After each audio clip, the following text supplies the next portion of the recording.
ফেব্রুয়ারি 2026-এর সর্বশেষ খবর অনুযায়ী বাংলাদেশি নাগরিকদের জন্য ভারতীয় ভিসা নিয়ে সত্যিই বড় একটি সুখবর রয়েছে।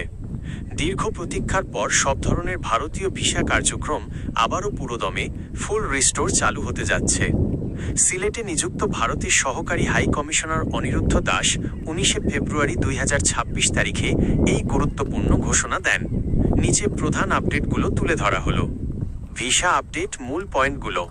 সব ক্যাটাগরি পুনরায় চালু। বর্তমানে শুধুমাত্র মেডিকেল এবং ডাবল এন্ট্রি বিজনেস ভিসা দেওয়া হচ্ছে। তবে খুব দ্রুতই ট্যুরিস্ট, স্টুডেন্ট এবং এমপ্লয়মেন্ট সহ সব ধরনের ভিসা আবেদন গ্রহণ শুরু হবে।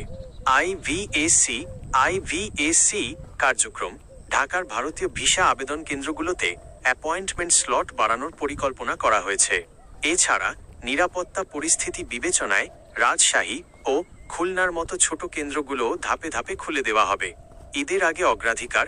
আসন্ন ঈদ উপলক্ষে ভ্রমণকারীদের কথা মাথায় রেখে ট্যুরিস্ট ভিসাকে বিশেষ অগ্রাধিকার দেওয়া হতে পারে বলে কর্মকর্তারা ইঙ্গিত দিয়েছেন।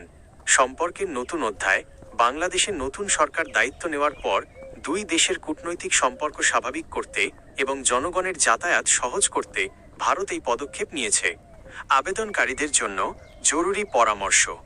যারা ভিসার জন্য অপেক্ষা করছেন তারা তাদের পাসপোর্টের মেয়াদ অন্তত 6 মাস আছে কি না নিশ্চিত করুন এবং প্রয়োজনীয় নথিপত্র যেমন ব্যাংক স্টেটমেন্ট বা ইউটিলিটি বিল গুছিয়ে রাখুন। ট্যুরিস্ট ভিসা চালু হওয়ার সাথে সাথে আবেদনের ভিড় অনেক বাড়তে পারে, তাই দ্রুত অ্যাপয়েন্টমেন্ট নেওয়ার জন্য প্রস্তুত থাকা ভালো। আপনি কি আপনার নির্দিষ্ট কোনো ভ্রমণের জন্য ভিসার নিয়ম বা প্রয়োজনীয় কাগজপত্র সম্পর্কে জানতে চান?